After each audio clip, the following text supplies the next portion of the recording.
విజయ్, భాను నా బయోడేటా మొత్తం అలా చెప్పేసింది. అందులో కొన్ని విషయాలు నాకు కూడా గుర్తులేవు. నా గురించి నేనే మర్చిపోయిన విషయాలు తనకిలా తెలిసాయి. అదే నాకు అర్థం కావట్లేదు. నీ గురించి తనకు అంత ఇన్ఫర్మేషన్ తెలిసే ఛాన్స్ లేదు. నేను నీ గురించి చెప్పానంతే. ఒక్క రాత్రిలో అన్ని వివరాలు సేకరించిందంటే తను నిజంగా చాలా బ్రిలియంట్. తనకు తెలివితేటలు ఉన్నాయని తెలుసు, కానీ మరి ఇన్ని తెలివితేటలు ఉన్నాయని నాకు తెలీదు. ఏజీని చేస్ చేసి ఆ విధంగా అందరి ముందు ప్రూవ్ చెయ్యాలి అనుకున్నప్పుడే భాను చాలా తెలివైందని అర్థమైంది. కానీ ఇంత తెలివైందని ఈ రోజే అర్థమైంది. ఒక్క రాత్రిలో ఇది ఎలా సాధ్యం అనేది నాకిప్పటికీ అర్థం కావట్లేదు. అయినా భాను ఏంటక్కా హై స్పీడ్ లో టైప్ చేసినట్టు, రేడియో జాకీ కబుర్లు చెప్పినట్టు, బట్టి పట్టిన స్టూడెంట్ గడగడ అప్పచెప్పినట్టు ఆ అమ్మాయి చరిత్ర అంతా చెప్పేసింది.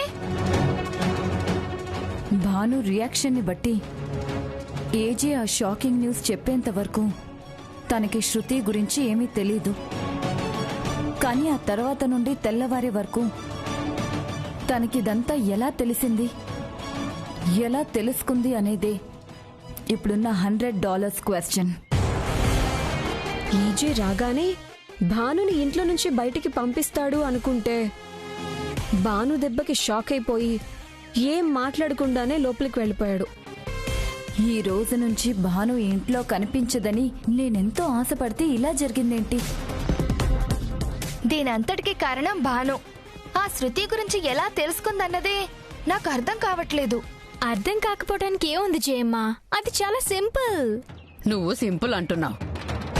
నా కొడుకుని ఏం మాట్లాడకుండా చేశావంటే అది నాకు సింపుల్ అనిపించటం లేదు. నవ్వటం కాదు. ఆ అమ్మాయి గురించి పాట ఒప్పచెప్పినట్టు అలా ఎలా చెప్పావు? అది నాకు చెప్పు. ఆ వివరాలన్నీ రాత్రి రాబట్టేశాను. రాత్రా? రాత్రి ఎప్పుడు చేసావు భాను? వాడు అనాల్సినవన్నీ అనేసి గదిలోకి వెళ్ళిపోయాడు. నువ్వేమో ఏడుస్తూ ఉండిపోయావు. ఆ తర్వాత అందరూ నిద్రపోయారు. అందరూ నిద్రపోయారు, నేను కాదు. పెదాలు ఏవైనా చెబుతాయి, కళ్ళు నిజాలు మాత్రమే చెబుతాయి. అబద్ధం ఆడాలి అంటే అవి తడబడిపోతాయి. నాకు నా భర్త కళ్ళల్లో ఆ తడబాటు కనిపించింది. అయినా ఆయన ఆవేశంగా డైలాగులు చెప్పేస్తే నమ్మడానికి నేనేమన్నా పిచ్చిదాన్నా? నా భర్త ఎలాంటివాడో నాకు తెలీదా? అంత తెలిసిందానివి అలా ఛాలెంజ్ చేయటం ఎందుకు, అలా తిట్టడం ఎందుకు? గెలిస్తే దగ్గర కావచ్చు కదా అని అలా ఛాలెంజ్ చేశాను. అందరి ముందు తిట్టారని ఏడ్చాను. అంటే నువ్వు ఏడ్చింది ఆ అమ్మాయి ఎవరో వాడి జీవితంలో ఉందని కాదా? బిడ్డ తప్పు చేశాడు అంటే తల్లైనా నమ్ముతుందేమో. నిజంగా భర్తని ప్రేమిస్తే ఆ భర్త తప్పు చేశాడు అంటే ఏ భార్య నమ్మదు. అయినా ఏజీ అలాంటివాడు కాదు. ఆయన తప్పు చేయడమేంటి? ఆయన ఏం చేసినా ధైర్యంగా చేస్తారు. ఇలా చాటుమాటుగా చేయాల్సిన కర్మ ఆయనకేంటి? మరిదంతా ఏమిటి? రాముడు అనుమానిస్తేనే సీతమ్మ గొప్పతనం బయటపడింది. నేను అనుమానిస్తేనే నా రాముడి గొప్పతనం బయటపడుతుంది.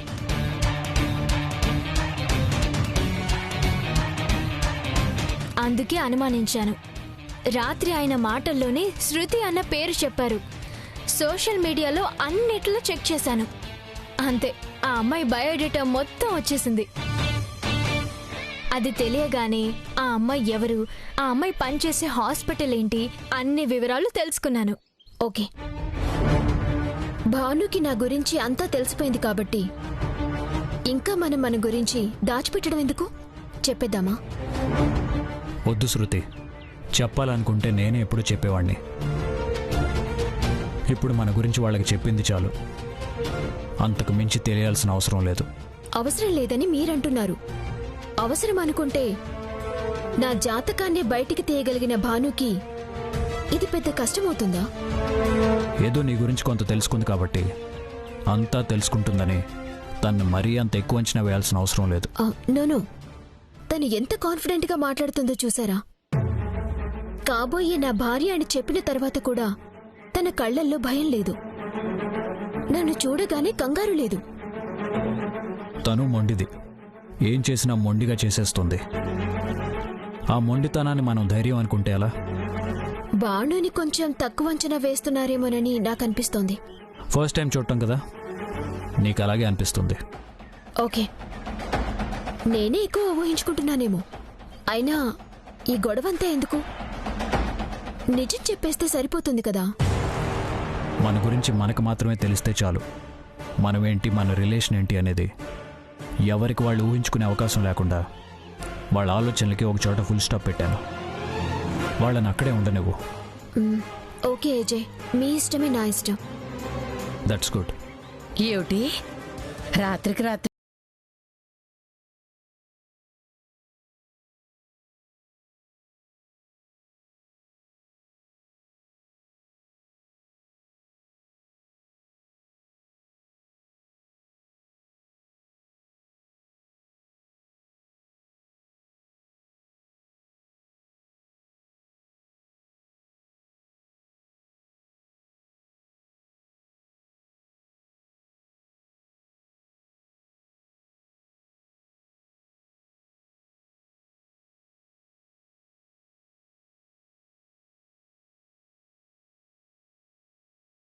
ఏంటి అని చెప్పాడుగా. అది కాదు సంబంధం, ఇంకేదో ఉంది. అది ఏంటి అనేది నాకు అర్థం కావడం లేదు. అదొక్కటే తెలుసుకోవాలి.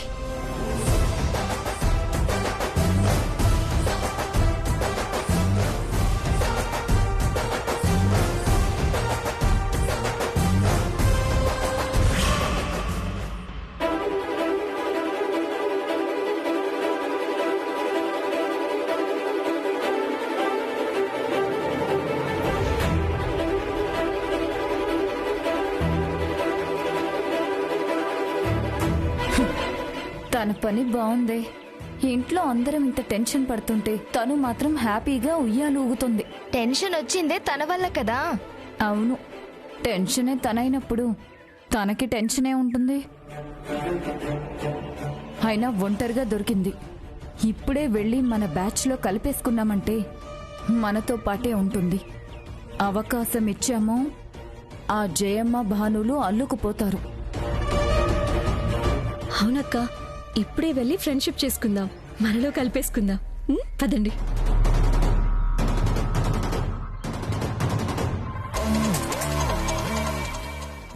హాయ్. హలో. సారీ, ఇందాక మీరు ఇంట్లోకి రాగానే ఇంట్రడ్యూస్ చేసుకుందామంటే కుదరలేదు. ఎక్కడా రాగానే గడగడ మాట్లాడేస్తుంది కదా మా భాను. మిమ్మల్ని కూడా బాధ పెట్టినట్టుంది కదూ? అవునక్క, అందుకే పాపం బయట కూర్చుని ఒంటరిగా బాధపడుతోంది. మీకోసం మేమున్నాం, మీరేమీ బాధపడాల్సిన అవసరం లేదు. By the way, I'm Daksha. I'm శృతి.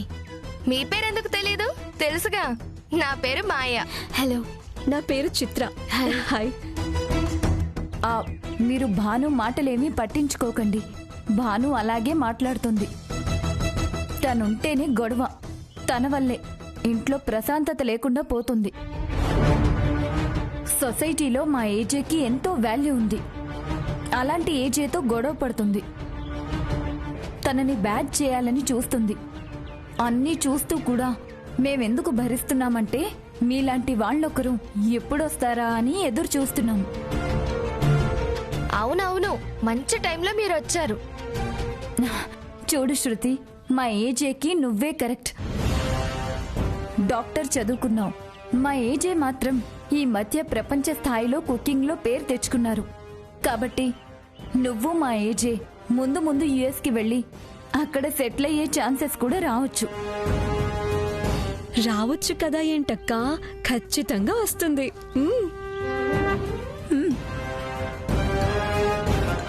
తనేదో మాట్లాడిందని అవేమీ మేం పట్టించుకోవడం లేదు. మా ఏజే పక్కన నువ్వైతేనే బాగుంటావు. ఏదో 1-2 లవ్ స్టోరీస్ ఉండొచ్చు. అదే ఉండొచ్చు. అయితే తప్పేముంది? ఇష్టపడతాం, నచ్చకపోతే ఎందుకు ఇలాంటి వాళ్ళని ప్రేమించామని మర్చిపోతాం. అది పెద్ద విషయమా ఏంటి? ఇప్పుడు అది టాపిక్ కాదు మాయా. మనం వెనక్కి వెళ్ళి చూస్తే అందరి జీవితాల్లోనూ పైకి చెప్పుకోలేని ప్రేమ కథలుంటాయి. కానీ ఇన్ని రోజుల తర్వాత మా ఏజేని పెళ్లి చేసుకోవాలని డిసైడ్ అయ్యావు చూడు, అది మాత్రం గుడ్ డెసిషన్. మీరిద్దరూ మేడ్ ఫర్ ఈచ్ అదర్ లా ఉన్నారు. నువ్వు వచ్చావు కాబట్టి ఖచ్చితంగా భాను ఇంట్లో నుంచి వెళ్ళిపోతుంది. తను వెళ్ళడమే మాకు కావాలి. ఇన్ని రోజులు తనని ఎలా పంపించాలా అనుకుంటే నీ రూపంలో మాకు అవకాశం వచ్చింది. నువ్వు తనతో ఏం మాట్లాడొద్దు. నీకు ఏం హెల్ప్ కావాలన్నా మేం చేస్తాం. ఈ ఇంట్లో మీకు మేమున్నాం.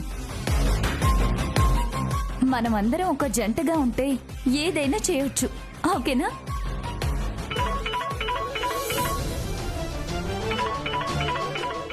ఎక్స్క్యూజ్ మీ, ఒక ఇంపార్టెంట్ కాల్. మనం మళ్ళీ మాట్లాడుకుందాం.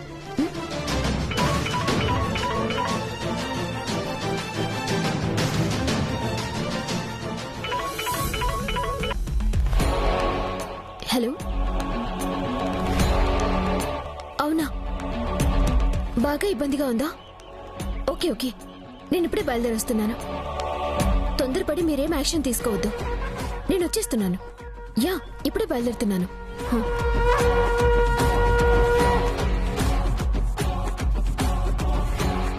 ఏమైంది శృతి? ఎందుకంత టెన్షన్గా ఉన్నావు? అక్కడ సిచ్యువేషన్ ఏం బాగాలేదంట. అవునా? నేను అర్జెంటుగా వెళ్ళాలి. ఓకే ఓకే, తొందరగా వెళ్ళు. ఏం టెన్షన్ పడకు, ఏం కాదు. ఏమైనా ఇబ్బంది అనిపిస్తే నాకు కాల్ చేయి, నేనే వస్తాను. అలాగే.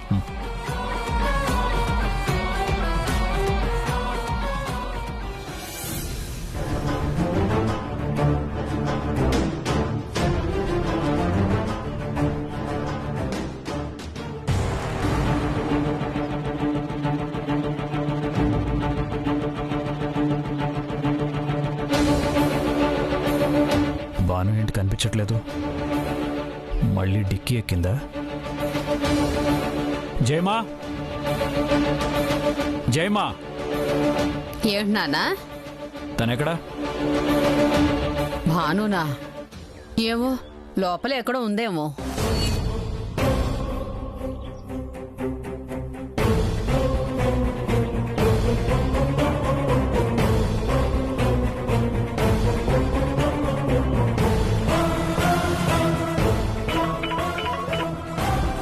చెప్పేజీ, ఒకసారి కార్ ఆపు. ఏమైంది అజయ్? డిక్కీ ఓపెన్ చేసి చూడు. డిక్కీ ఓపెన్ చేసి చూడడం ఏంటి? ఉందిగా ఇంట్లో. తనకి కార్ సీట్లో కూర్చోవడం కంటే డిక్కీలో కూర్చోవడమే ఇష్టం.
మాట్లాడాలనే వచ్చాను.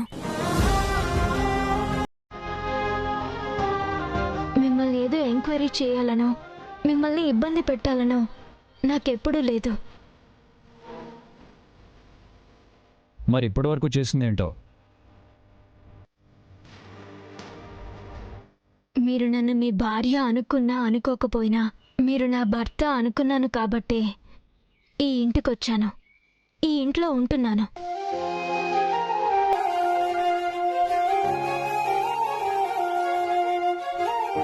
నేనేం చేసినా ఏం మాట్లాడినా అది మీ భార్యగా మీ మనసులో స్థానం సంపాదించుకోవడానికి, మీకు దగ్గర కావడానికే. అంతేగాని మిమ్మల్ని ఏదో ఇబ్బంది పెట్టాలి, అందరి ముందు మీ పరువు తీయాలి అని కాదు. నువ్వు పరువు తీయాలనుకున్నా పోయే పరిస్థితుల్లో నా పరువు లేదులే. లేదని మీరనుకుంటున్నారు, కానీ ఉందని నాకు అనిపిస్తుంది. ఏజీ అంటే ఏ తప్పు చెయ్యడు కాబట్టి అందరికీ భయం. అలాంటిది కొత్తగా ఇప్పుడు ఎవరికీ అర్థం కాకుండా తను ఎవరినో చాటుగా వేరే ఇంట్లో నుండి నేరుగా ఇంట్లోకి తీసుకొచ్చి నా భార్య అది ఇది అంటుంటే మరి మీకెలా ఉందో గాని ఈ ఇంట్లో అందరికీ మాత్రం చాలా ఇబ్బందిగానే ఉంది. ఒకరి ఇబ్బంది గురించి నేను ఆలోచించాల్సిన అవసరం లేదు. నేనేం చేయాలో నాకు తెలుసు. నా మీద కోపంతోనో నేను ఛాలెంజ్ చేశాననో మీరు ఇలాంటి విషయాలని దాచిపెట్టి అందరి ముందు చెడు కావద్దండి. మీరు తన గురించి ఏం చెప్పినా నేను నమ్మను, ఎందుకంటే మీరంటే ఏంటో నాకు తెలుసు కాబట్టి.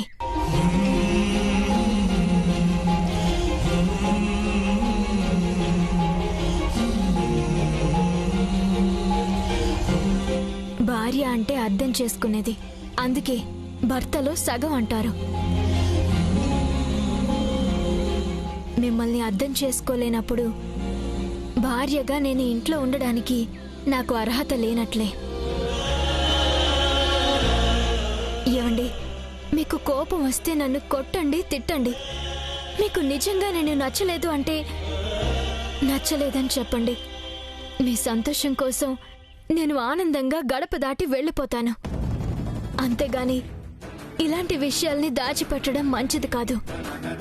రేపు నలుగురిలో ఏ ఒక్కడైనా నేను అడిగినట్టు మిమ్మల్ని అడిగితే ఆ రోజు మీరు తట్టుకోగలరా?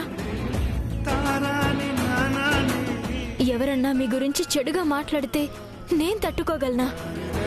అందుకే చెప్తున్నాను, దయచేసి మీ మీద మర్చిపడే పనులు చేయకండి. మీ మీద ప్రేమతోనో మీరంటే భయంతోనో ఇంట్లో ఉన్న మీ నలుగురం ఏం మాట్లాడలేకపోవచ్చు. కానీ ఈ గడప దాటిన తర్వాత చాలా పెద్ద ప్రపంచం ఉంది. ప్రతి ఇల్లు పక్కింటి వైపు ఎప్పుడూ తొంగి చూస్తూనే ఉంటుంది.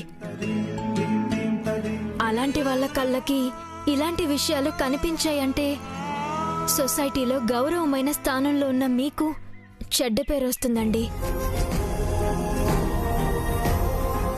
అందుకే ఇంతగా చెప్తున్నాను. కొత్తగా రహస్యాలేమీ వద్దు. మీరు మీలాగే ఉండండి, ఎప్పట్లాగే ఉండండి. అదే నేను కోరుకునేది.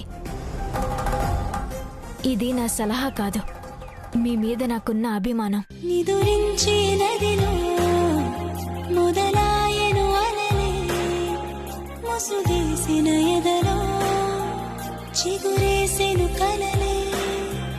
నా సమీపమంతా నీ వసంత కేళే, చెలి ప్రపంచమంతా నీ కలే కనాలే. ఆ ఎండమావుల భ్రాంతి లాంటిదే మన ఈ బంధం. నా రాతలో ఏ గీత నిన్ను చూపదే సాక్ష్యం. అర్థమైందా ఏజే? ఆ పిచ్చిదాని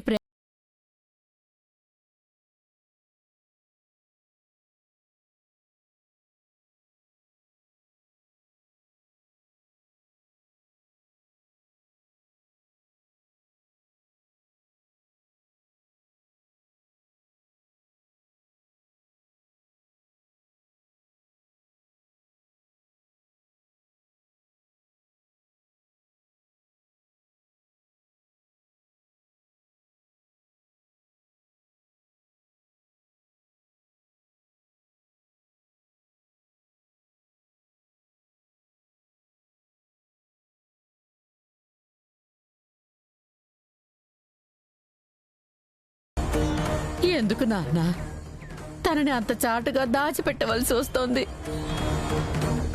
ఎందుకు ఈరోజు ఇంటికి తీసుకురావాల్సి వచ్చింది? ఇంట్లో భార్య అంటూ భాను ఉండగా ఆ అమ్మాయిని ప్రేమించాను, పెళ్లి చేసుకుంటాను అంటావా? ఎందుకు ఇలా చేస్తున్నావు?